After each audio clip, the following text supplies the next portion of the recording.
Allahu Allahu Allahu Allah Allahu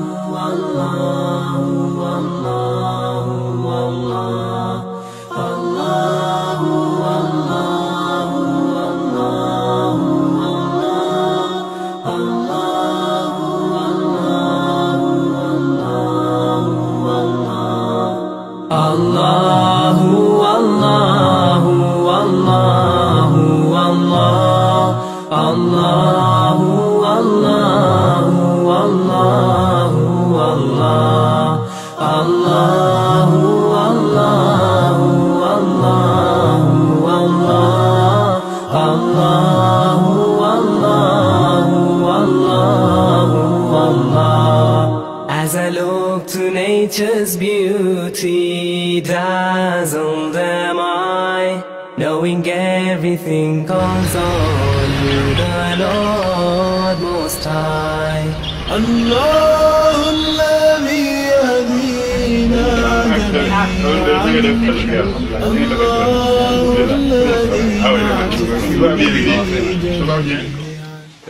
Nous nous réjouissons de votre présence en ce dimanche matin. Donc, avant de commencer, nous allons d'abord faire appel à un élève de Rahma, Adam Abba, pour un récital du Coran pour ouvrir de la meilleure des manières donc cette rencontre, Inch'Allah. Donc, Adam Abba fait partie des élèves qui sont passés par le Dara pour la mémorisation du Coran avant d'intégrer le cycle élémentaire. Donc, vous allez au fur des débats comprendre donc le choix de cet élève. Donc, Adam Abba, s'il peut venir, Inch'Allah. أعوذ بالله من الشيطان الرجيم بسم الله الرحمن الرحيم الحمد لله رب العالمين الرحمن الرحيم مالك يوم الدين إياك نعبد وإياك نستعين اهدنا الصراط المستقيم صراط الذين أنعمت عليهم غير المغضوب عليهم ولا الضالين آمين بسم الله الرحمن الرحيم الرحمن علم القرآن خلق الإنسان علمه البيان الشمس والقمر بحسبان والنجم والشجر يسجدان والسماء رفعها ووضع الميزان ألا تطغوا في الميزان وأقيموا الوزن بالقسط ولا تخسروا الميزان والأرض وضعها للأنام فيها فاكهة والنخل ذات الأكمام والهب ذو العصف والريحان فبأي آلاء ربكما تكذبان خلق الإنسان من صلصال كالفخار وخلق الجان من مارج من نار فبأي آلاء ربكما تكذبان رب المشرقين ورب المغربين فبأي آلاء ربكما تكذبان مرج البحرين يلتقيان بينهما برزخ لا يبغيان فبأي آلاء ربكما تكذبان صدق الله العظيم. Mes premiers mots seront d'abord des mots de remerciement à l'endroit du groupe scolaire islamique Rahma.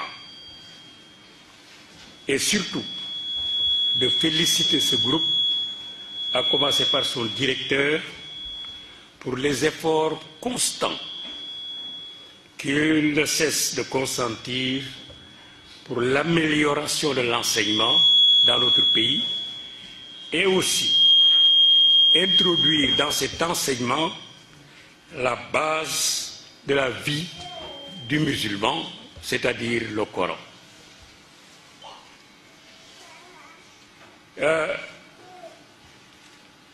Dans notre génération,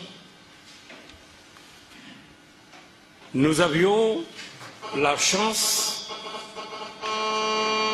de pouvoir aller à l'école quelquefois à l'âge de 7 ans révolu ou même à l'âge de 8 ans. Je suis entré à l'école à ma 8e année. Et de l'âge de 4 ans jusqu'à l'âge de 8 ans, on avait la possibilité d'apprendre le Coran et même d'en maîtriser une très bonne partie avant d'aller à l'école. De telle sorte que lorsque nous arrivions à l'école française était pour nous une espèce de récréation. C'était plus facile pour nous que pour les autres.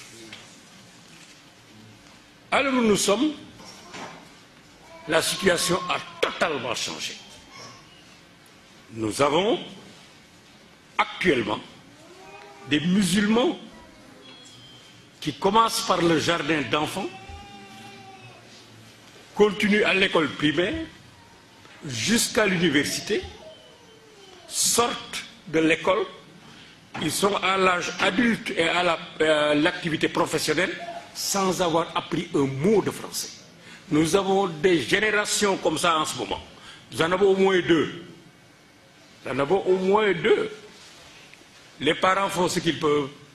Quelquefois, ils ont un précepteur qui vient à la maison, mais dès que les examens commencent, l'enseignement du français cesse. L'enseignement du Coran cesse.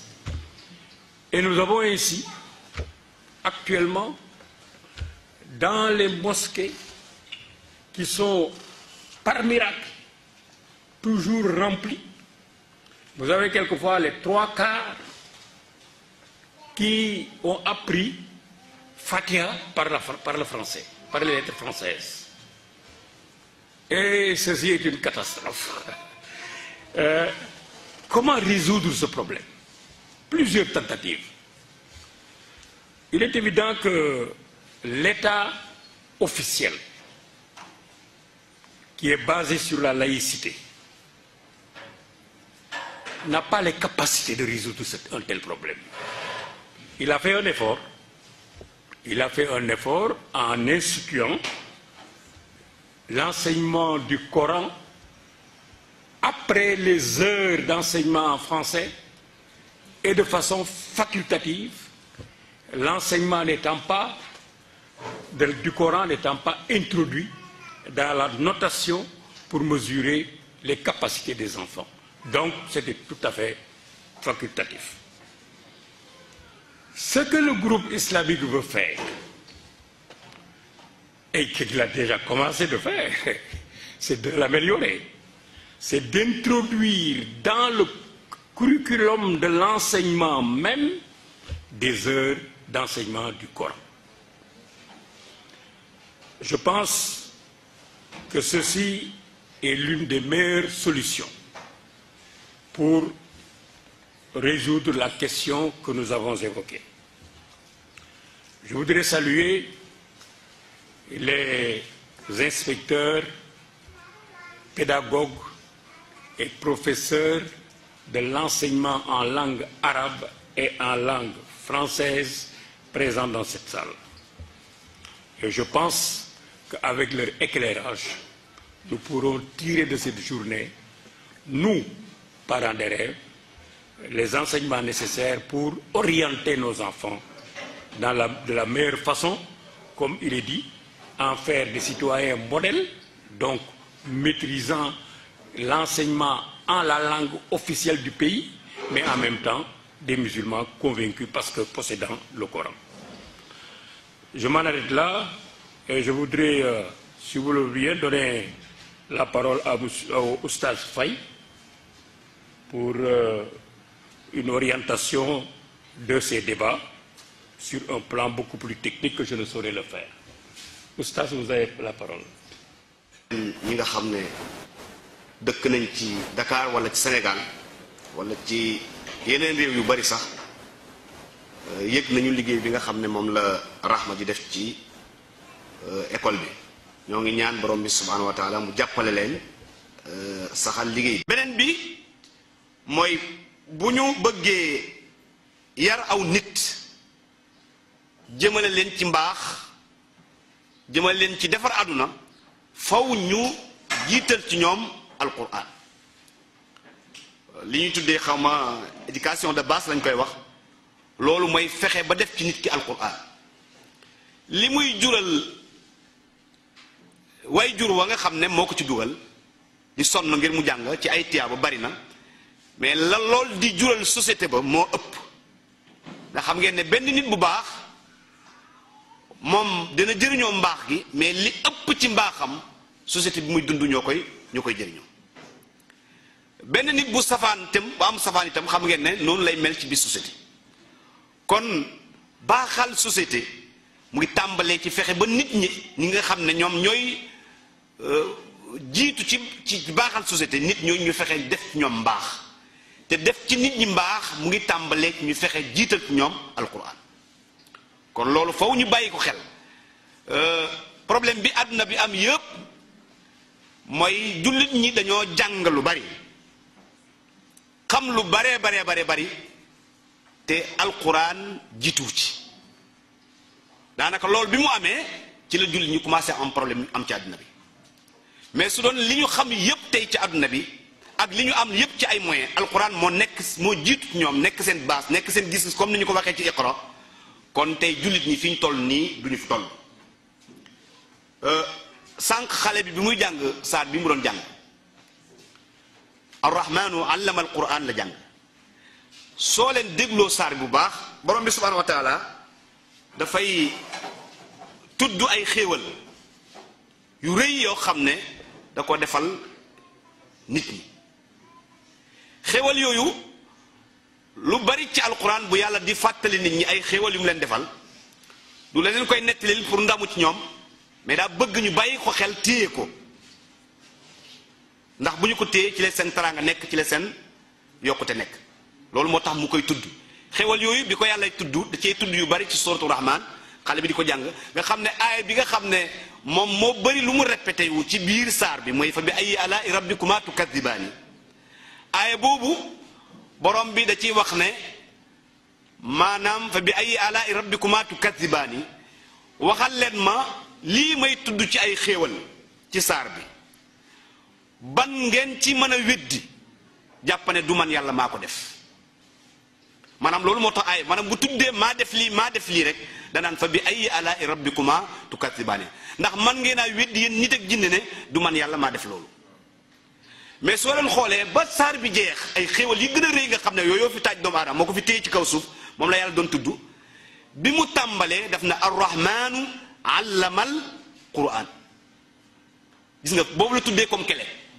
parce que xam na ne yi ci des ci ay xéewal yëpp lu muy bari bari ak lu muy am njëriñ bu alquran jiituwut ci nit ñi xéewal yooyu mën nañ ko perte adduna bi lu nekk mu ngi fi mais bi ñu fàttee alquran gis nga problème li ñu fa am sax comme xéewal dafa mujj nekk ay safaan ci ñun lu tax parce que yàlla dana arrahmanu allamal quran xalaqal insaan allamahul bayaan den continuer as-samsu wal qamaru continuer dem xéewal yooyu mu tudd yëpp nga xam ne nit ñi jàng nañ ko xam li muy jëriñ ci kaw suuf dañoo sote bu njëkk bi nga xam ne mooy kele bi leen di ubbil pour ñu mën a jëriñoo yenn xéewal yi mooy allamal quran moo tax alquran mooy baas ci defar nit mooy baas ci defar société mooy baas ci defar dëkk loolu moo tax yonent bi sallallahu alayhi wasallam day wax ne benn nit boo xam ne dara ci alquran nekkut ci moom nee na kooku dafa mel ni benn dëkk bu ràpp benn néeg bu ràpp xam ngeen ne fu kenn dëkkul ci ab tabax boo fa duggee rek ay mbóot ak yoo amul njëriñ rek moom ko fay dajet yàlla nee na yonent bi sallallahu alayhi wasallam dafa wax ne fu alquran newut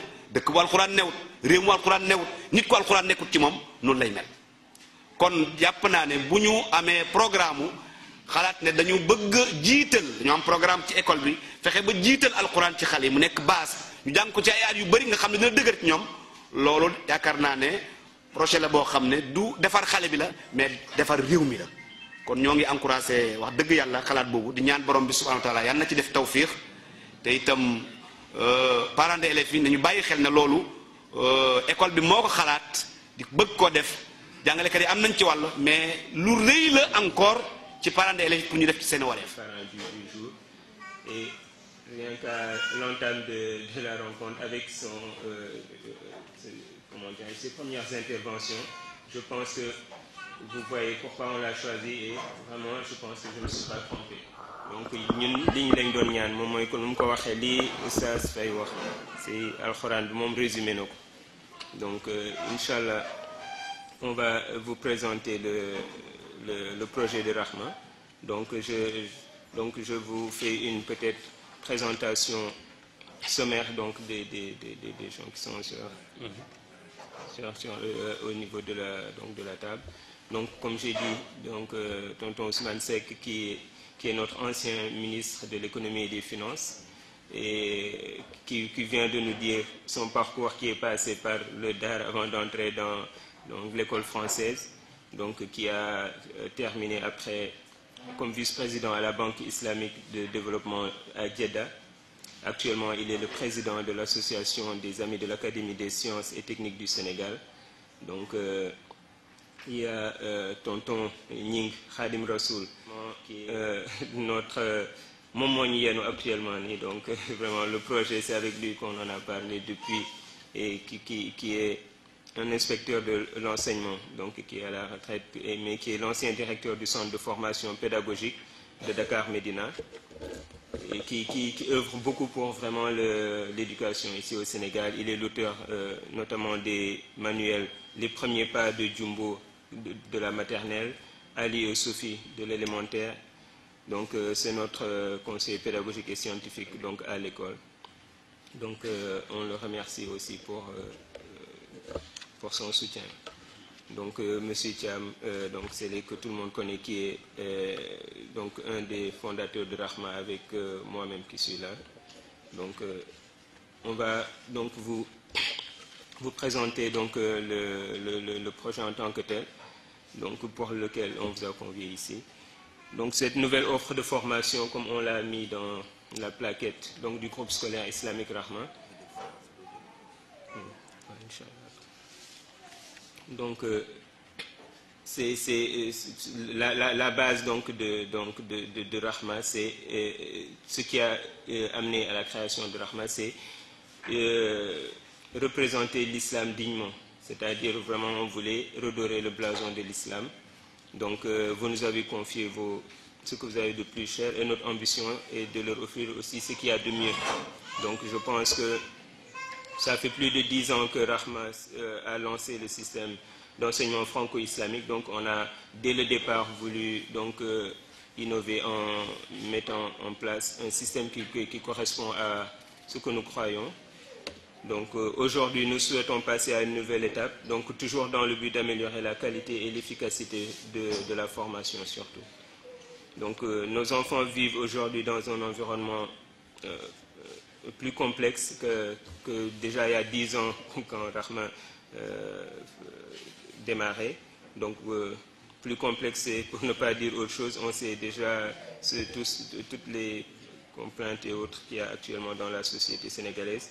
Donc il est impératif de réformer, on pense, l'école. La crise de l'école est là pour nous rappeler cela. Donc l'école où les enfants, comme vous savez, passent les 3/4 de leur temps. Donc la nouveauté sera l'introduction, donc dès la rentrée prochaine, d'un nouveau cycle calé entre la maternelle et l'élémentaire. Donc c'est-à-dire que les élèves provenant de la grande section vont suivre une formation de 3 ans basée principalement sur la lecture et la mémorisation du Coran. Donc tout en conservant l'expression française, Inch'Allah. Donc au sortir de ces 3 ans, ils enchaîneront avec l'enseignement général donc, du cycle élémentaire qui va être déroulé sur seulement donc 3 ans, vu leurs nouvelles compétences. Donc l'inspecteur Ning est là pour développer ce programme, Inch'Allah, ainsi que M. Tia. Donc l'idée est que l'enfant étant plus mature et ayant un esprit aiguisé par la mémorisation du Coran, sera dans les meilleures dispositions pour assimiler les 3 étapes du programme général en 3 ans. Donc c'est quelque chose qu'on a eu à expérimenter, comme je vous l'ai introduit tout à l'heure avec Adam Maba qui a récité une partie du Coran pour l'ouverture. Lui, il fera même juste, Inch'Allah, 2 ans seulement à Rahma. Il est venu du Dara, il est à la dernière étape, Mashallah. Donc, et il fait partie des meilleurs en termes de résultats au niveau de sa classe de CM2. Donc, il a juste eu à faire le C2. Donc, quand il est venu, étant grand commençant, comme on dit,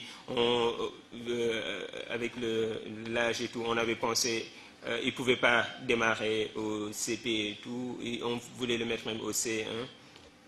Donc M. Cham a proposé même qu'il prenne le défi, qu'il commence au C2. Alhamdulillah, donc là il a passé ça avec brio et on l'a amené directement au CM2 et Alhamdulillah là aussi actuellement il donne de très bons résultats. Donc parce qu'il a eu aussi à avoir une base donc de l'expression orale en français, donc peut-être au niveau de sa famille ou dans les années précédentes. Donc j'ajouterai juste que la progression normale sera maintenue pour les élèves déjà engagés dans le cycle élémentaire de Rahma.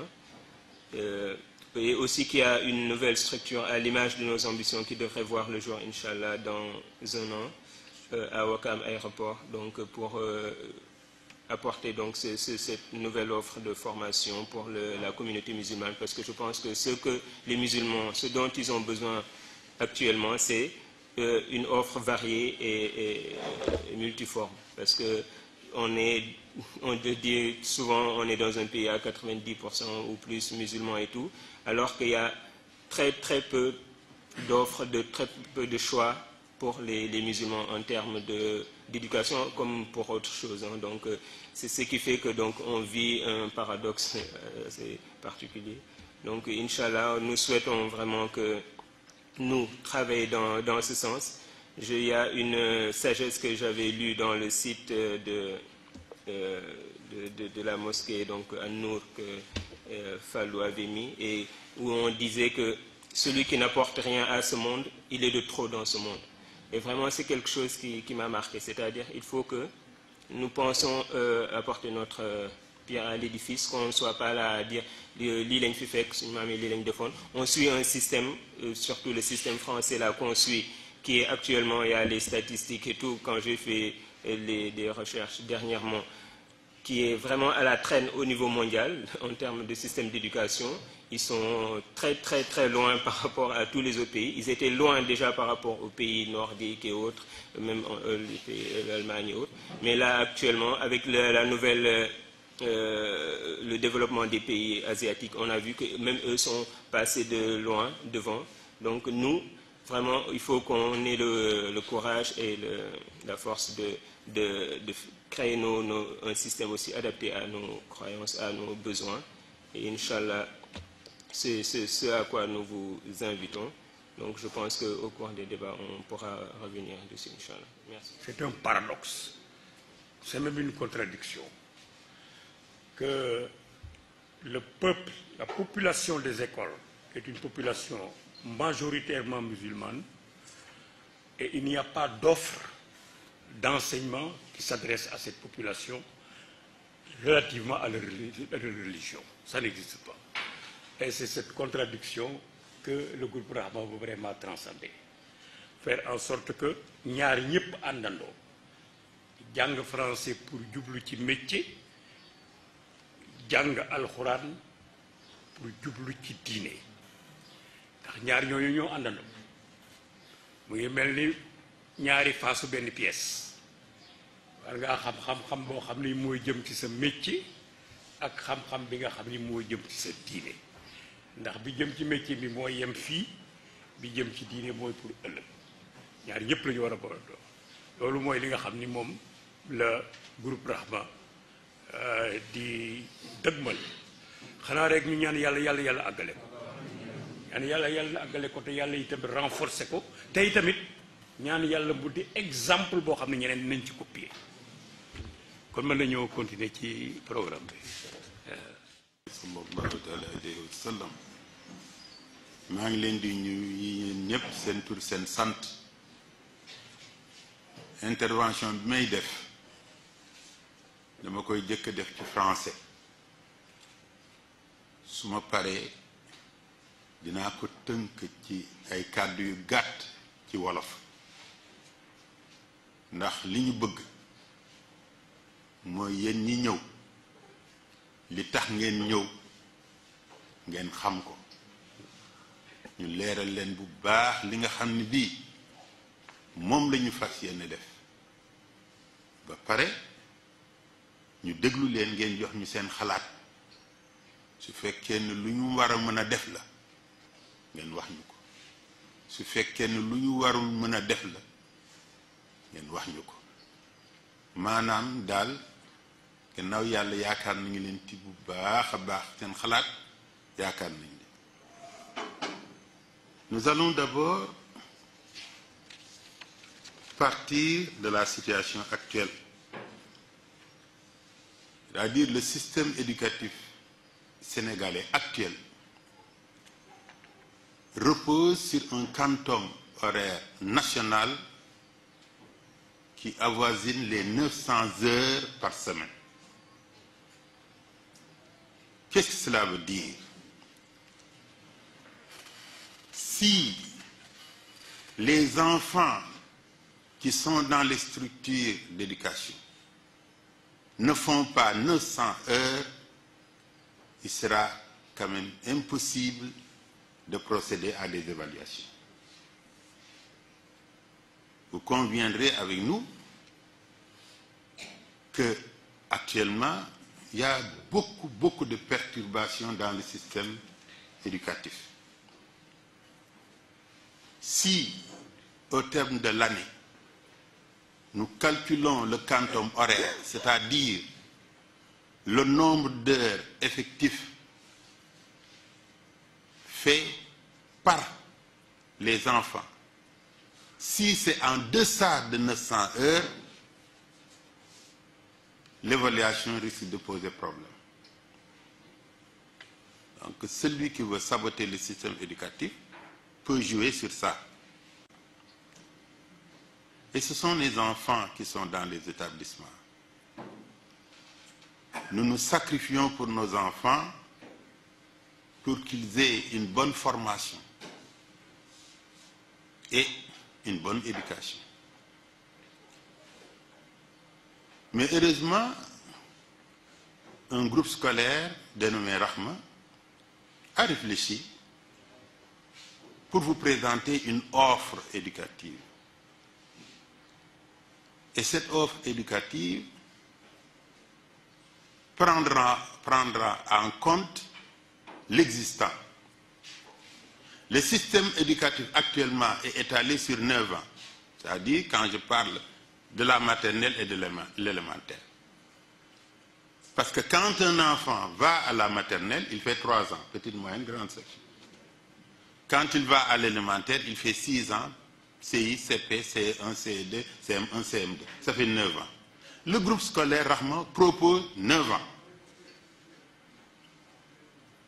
Mais c'est dans la démarche qu'il y a vraiment une révolution.